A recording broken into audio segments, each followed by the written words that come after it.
So hello everyone, and welcome back to Nicole Myths, Astrology and Tarot. We are here for the new moon in Virgo, new Regiment secret code name readings. All right, for those of you not familiar with secret code names and what they are here on the channel, these readings are purchased by individuals via my Etsy shop. All right, that link's in the description.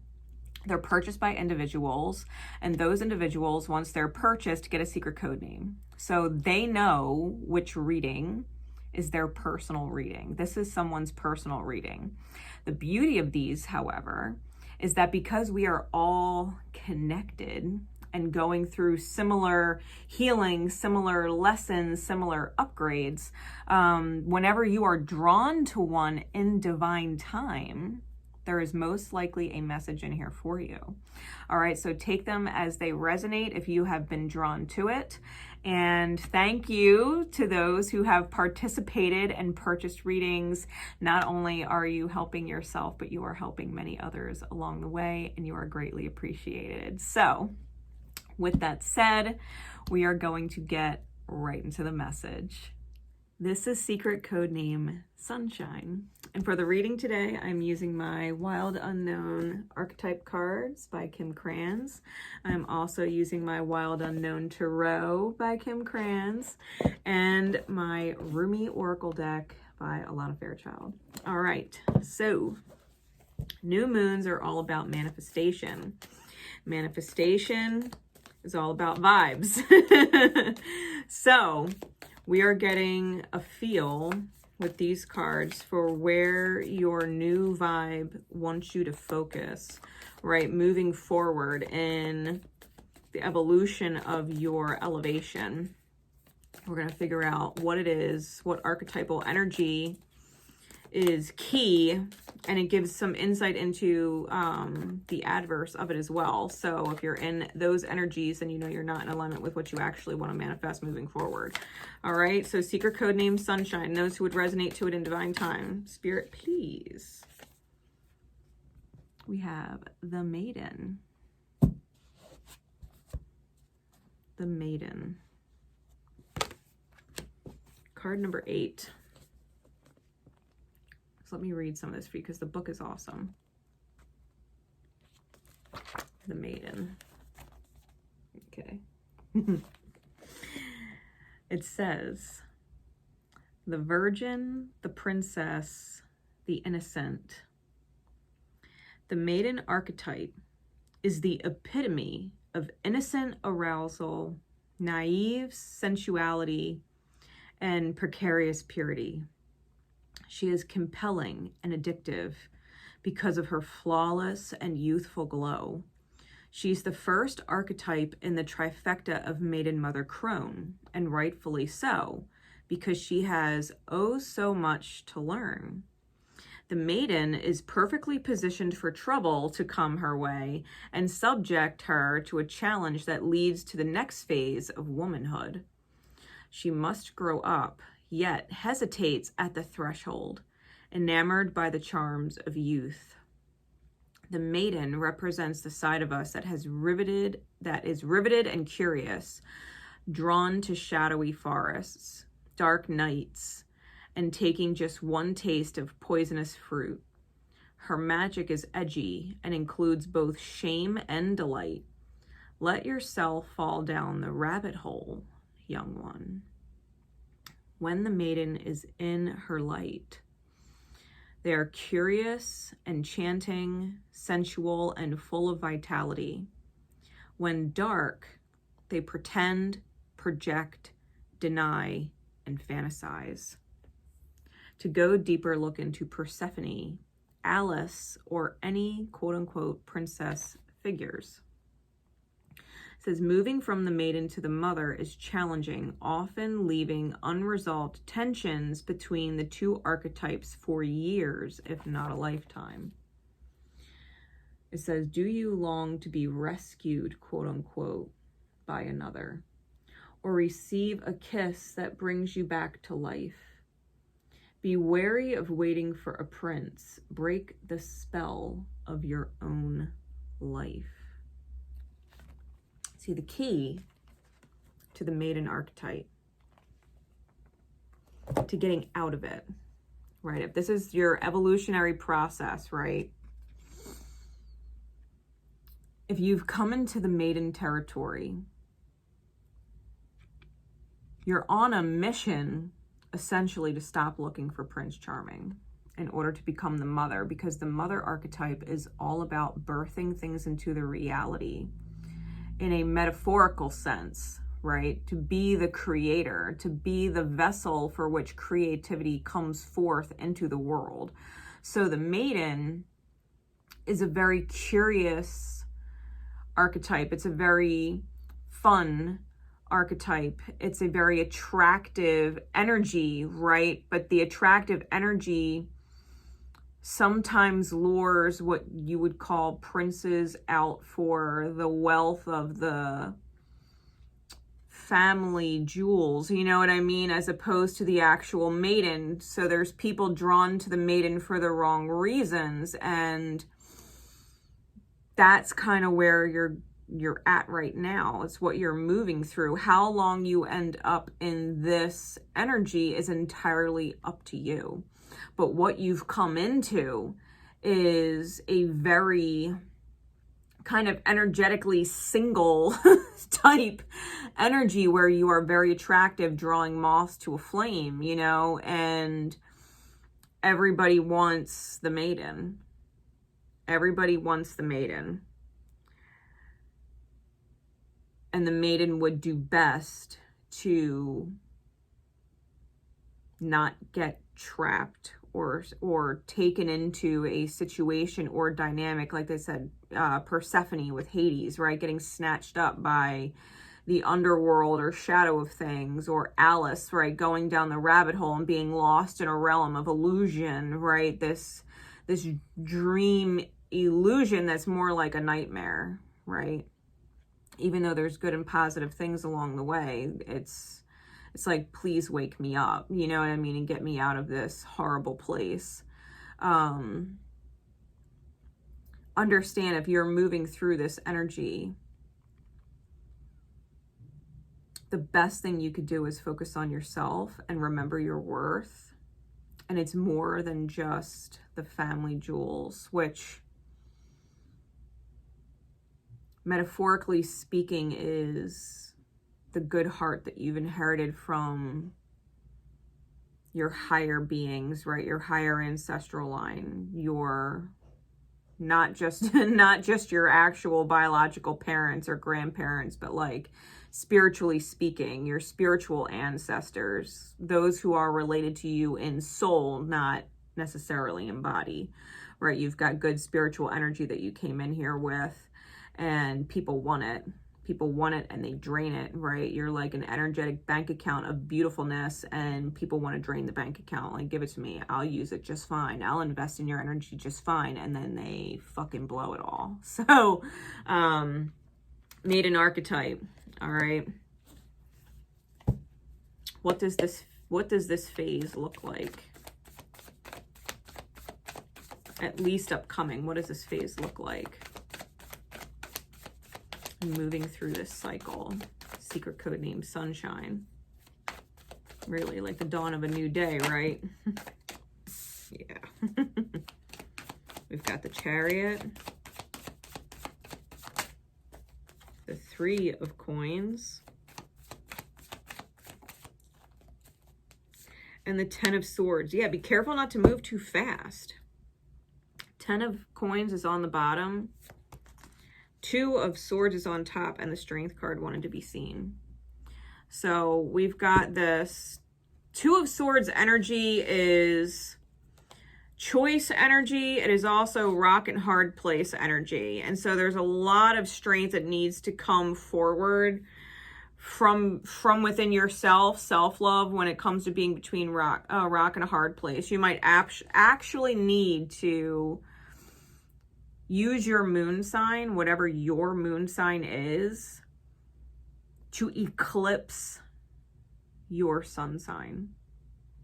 If your sun sign has certain shadows, you may need to call in your moon sign's light. Okay? Like, for example, Libra loves luxury and is people-pleasing, okay? And its shadow, you could stick around the wrong people for too long or hang on to things of monetary value for too long to your detriment. So whatever your moon sign is, tuning into that light, like let's just say it's Scorpio. You have a Scorpio moon. That would be transformation. How can you transform your reality? How can you transform yourself? How can you transform your mindset? How can you transform your beliefs about what's important, right? To help you get out of the trap of burning out, right? Because the Strength card, when you pair your sun and moon like that, it's a yin-yang duality kind of balancey thing. You find an inordinate amount of strength in your reality when you're manifesting from the light of both, right? The light of both your sun and your moon. So don't lose sight of the value of your moon sign. Don't lose sight of the value of your moon sign, especially because when the archetype card talks about dark nights, it's nights with a K, right? Dark nights. You're very vulnerable to dark nights. You might want to exude the light of both your sun and your moon and value what their dark side can bring, right? Because Scorpionic moon, right, sticking with that example, can kill it before it has a chance to get off the ground. People would say it's self-sabotage. Other people would say it's self-protection. So use your light and your dark wisely in order to stay out of the shadow, which is the weird illusionary mix of the two, because shadow technically is not real. It's not real. It's a weird blend of light and dark, but the shadow itself does not exist, right? It's an illusion that's created here. So stick to your light, your healing light, and your healing dark, and don't get lost in the weird shadow in between, especially addictions and things like that.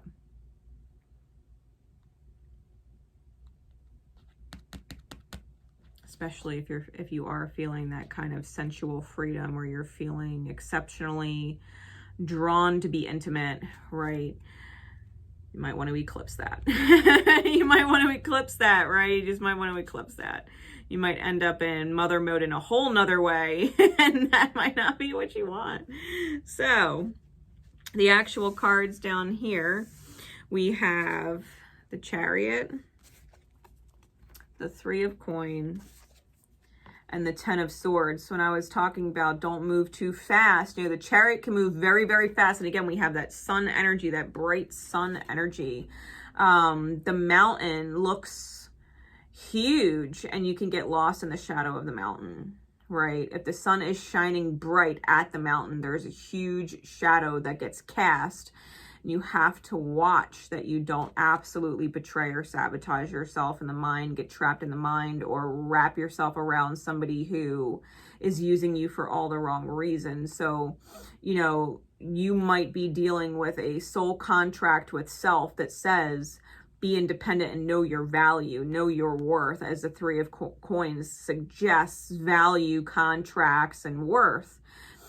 You might be divinely moving forward in a direction that if you get sucked into dark nights with a K, you'll end up stuck in a very treacherous terrain with the mountain, okay? Be very self-aware of your emotions and your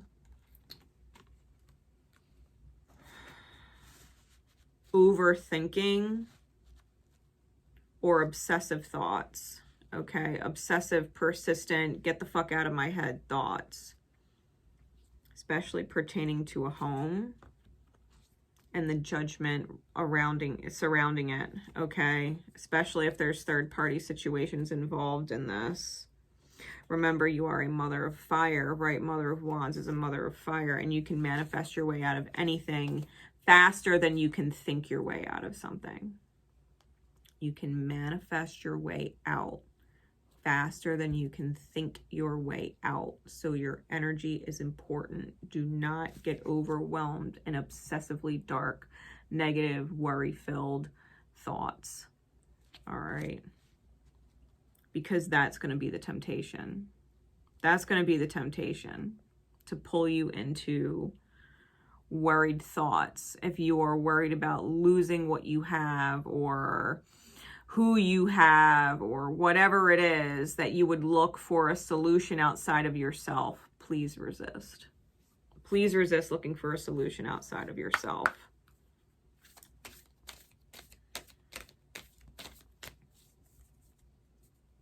Like, think about Prince Charming or Prince, Philip with Aurora. He didn't even know she was a princess and fell in love with her the minute he met her just because she was singing. It was her song, her soul song, right? He didn't even know that she had the family jewels. He just fell in love with her. So if you're looking for solutions outside of yourself, it's going to be when you least expect it, and it's not going to be because you're looking, because Aurora wasn't looking. You know what I mean? Aurora wasn't looking. So what's the advice, Spirit, please? Blessing of Al-Hakim. Card number 40.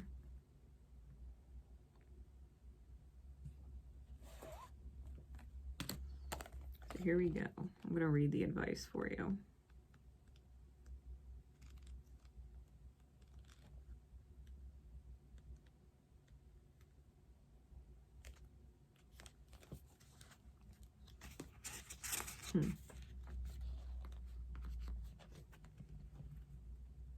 It says, sell your cleverness and buy bewilderment.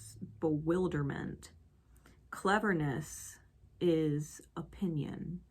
Bewilderment is vision. Right, in these cards I was talking about letting go of the overthinking and get in tune with your own energy, positive energy, because that's going to manifest faster than you can think your way into what it is that you want. You can manifest it faster than you can think it. Sell your cleverness and buy bewilderment. Rumi.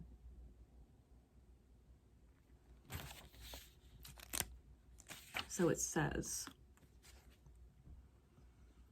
the gift of wisdom, the blessing of Al-Hakim, gurgles up from your heart. Her blessing is evoked by life, like the daughter of a babe joyfully responding to the playful tickle of the mother's hand. Wisdom can make divine sense of anything, especially of that where logic is blinded. How I revere the blessing of Al-Hakim, of wisdom, for she is precious and welcome to me now and always, the dear friend who brings me such peace. A blessing of divine wisdom of Al-Hakim is being ministered to your soul, watched over by Rumi himself. This is soul medicine. It is a spiritual gift of healing, prophecy, insight, and the capacity to surrender any impatient claim for what you cannot yet have. As you receive this gift, this blessing, which happens at a soul level, your attitude to life becomes more curious, open, still, and receptive. You no longer have to drive the unfoldment of your desires into form. You rest in assurance that your daily application and effort is enough, and so is your surrender. Mental anguish is soothed, and you are able to accept the unfathomable nature of divinity and its expression of itself as life. You become comfortable with the reality that the price of being closer to the divine is the giving up of your need to always understand. From this place of increasing stillness, great activity will flow. You shall become capable of being the surrendered vessel to the guiding divine hand, and truly great contributions to the human soul evolving can occur through you. So much will simply emerge, erupt, pulsate, and emanate out of you, and yet you will feel within as though you are doing nothing at all, even while so much is happening through you. Such holy paradox shall become your daily experience. You may feel, unexpectedly perhaps, that in some ways your vision for your life and purpose, your divine passion, is clearer than ever before, and in other ways completely unknown to you, a discovery yet to be made. That is as it should be. Wisdom bestows upon us the sane capacity to work with the opportunities that are right before us, and to release situations and circumstances that have passed, and to allow the future to take its shape according to the ineffable timing of life itself. This oracle comes with special guidance for you. If you are uncertain about an issue in your life, be at peace. There is divine healing that can occur most readily in the unknowing. Follow the sacred honoring ritual and know that all is indeed well, beloved soul. Say aloud, this is the honoring ritual. Say aloud, I call on the divine presence that loves me unconditionally, and I surrender into your wisdom. Bless me now with the ability to accept your grace, your bounty, and your gift of my life in all of its mystery. Help me learn and grow, that I may realize the love that lies within all, including my own being. May I dwell in the loving mystery of sacred compassion. I call upon the wisdom of the ancient ones, those who love me unconditionally and know truth. May your power and knowledge calm my mind and ignite my spirit, so that I may be one with love, empowered in peace and purpose. So be it.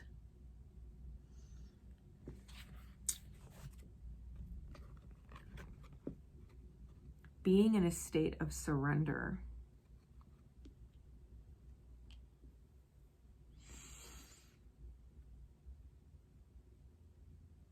Being in a state of surrender.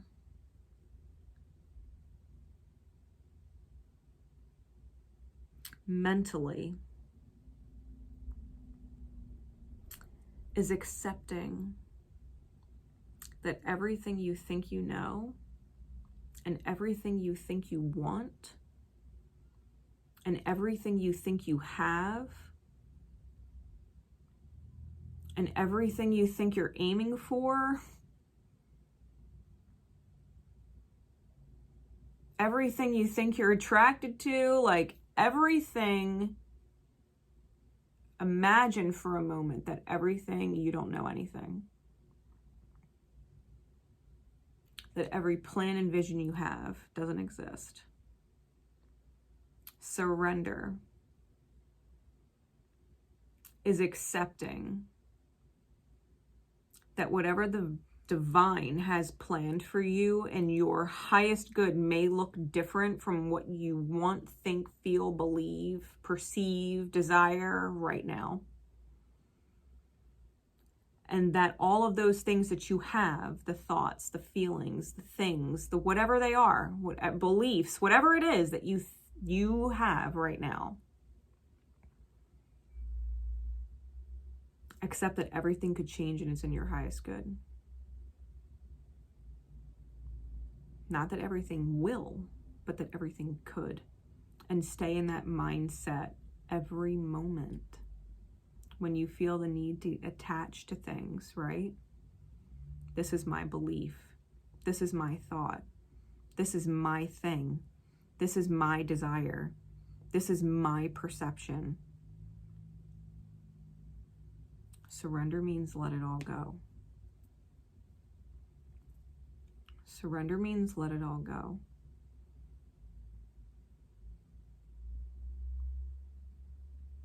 Ultimately, if you think about things like Persephone, right? Persephone is the only energetic soul that can literally walk between the realm of the dead and the realm of the living. She's the only entity that is allowed to cross both. She's the only one that gets passage. Because she was captured by Hades, and because she is Demeter's daughter, and because of the circumstance by which everything divinely happened, Persephone is essentially the high priestess in Tarot.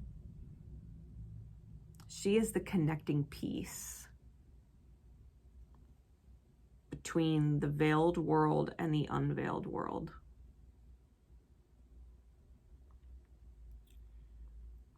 There's great power in it. Had things not happened divinely so, things would not be divinely as they are now. And that is Spirit's point, right? Everything happens for a reason. Getting snatched up and taken to the underworld was not in Persephone's desire. It was not in her, this is what I want for my life. I want to be kidnapped by Hades. And like she was not thinking it at all. You know what I mean? But that's the way life turned. You have to surrender, because whatever power comes of the events that transpire moving forward is power you are meant to have that you wouldn't have otherwise. Okay? New regiment. New energy. Understand the value of your light and your dark and how they work together. Don't get lost in the shadow. Don't get lost in the mind. The challenge moving forward, the new routine, and the perfection of yourself is in surrender. It's in surrender and self-trust. Trust of self, capital S, meaning your spirit within and what has been chosen for you on a soul level before you even came into this world and forgot that's what you chose. It's still there. Your choice is still there, written divinely in the cosmos. So, with that said, secret code name Sunshine. The phase you're in now, if this is your dawning, you're going to be really high in the sky, shining really bright by the time this is on to the next. All right. I love you, and I will see you next time. Take care.